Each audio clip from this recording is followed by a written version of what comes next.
Hello students, this video is for class 11 science. In this video I am going to continue with the botany chapter that I started with you people, that is classification of the living organisms. So let's not waste the time and let's just start with our chapter. So today we will start with the topic of economic importance for lichen. Now economic importance means that is how these lichens are economically important to us, how they are so much helpful. So the first economic importance is that some of the lichens are there who are used as food for us, like reindeer moss. It is used as a food for reindeer, some ox and some other animals of the tundra region. Okay, apart from this there is another moss which is termed as the Iceland moss. Obviously by the term we can understand it is found in the Iceland. It is also used as a source of food for the cattle and also it is consumed by humans. So these are the lichens which are used as food in case of for us or for the cattle. Next importance is that there are several drugs or medicines that is prepared from the lichen. Like one of the lichen is that Labora pulmonaria. This is used in the treatment of the tuberculosis as well as other lung disease. Apart from this, there one acid is formed or derived from the lichen. That acid name is eosinic acid. Okay, this acid is having several antibiotic properties which is very useful against bacterial as well as fungal infections, and these are used in several antiseptic creams. Apart from this, there is another fungi which is termed as Roxella montagni. This fungi secretes erythrin. Okay, and this erythrin is used in the treatment of the heart diseases. Clear? So this is how the lichen is used as drugs and medicines. Third point is that dyes from lichens. Dyes means colors. Now we know that we are very much aware of the paper, that is litmus paper. This litmus paper is prepared from Roxella montagni, which is used in the laboratory as the acid base indicator. Apart from this, there is another lichen termed Parmelia which produces brown color, and it is used to color the wool or the silk fibers. Next, number fourth economical importance is that perfumes and dhoop sticks, that is incense sticks. Perfumes and dhoop sticks are formed from these lichens. Like what are the lichens? One of the lichen is Pseudovernia. This lichen is used in the manufacture of the perfume. Apart from this, dhoop sticks are also manufactured from this lichen. Another importance is that fifth one is that biochemical weathering. Now what is this or how it is being used, that we will see. The lichens are believed to be pioneer organisms because they make a region appropriate to grow for other plants through weathering of rocks and accumulation of organic debris.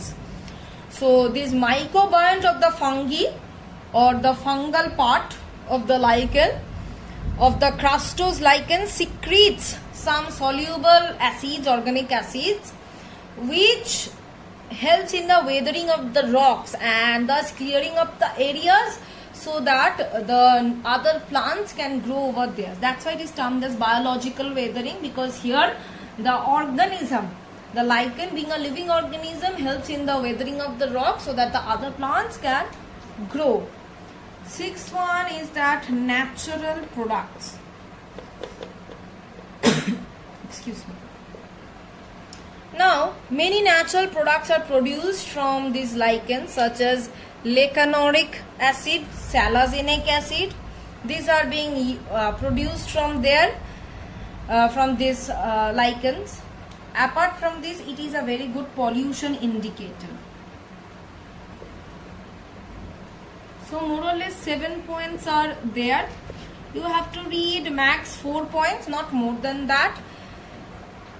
How it is acting as a pollution indicator? Generally, they do not thrive in polluted regions. So where there is absence of lichen, we can understand, yes, the region is not like it is very much polluted. It is not unpolluted. Okay. Now another thing is that some common examples of the lichen. First one, crustose lichen. In case of crustose lichen, that is Graphis duplicata. In case of foliose lichen, that is Parmela serrata. In case of fruticose, it is Asnia aspera. So these are the some common examples of Indian lichens. Next, we will move on to the topic of virus and viroids. Now, viruses are very small organisms. Okay, it is generally very poisonous for us or for the living beings.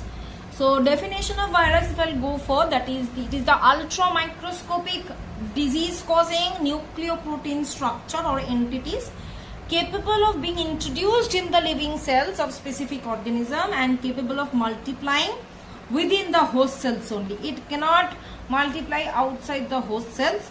So this is the definition. There are certain characteristics. They are only visible under electron microscope. Visible under electron microscope.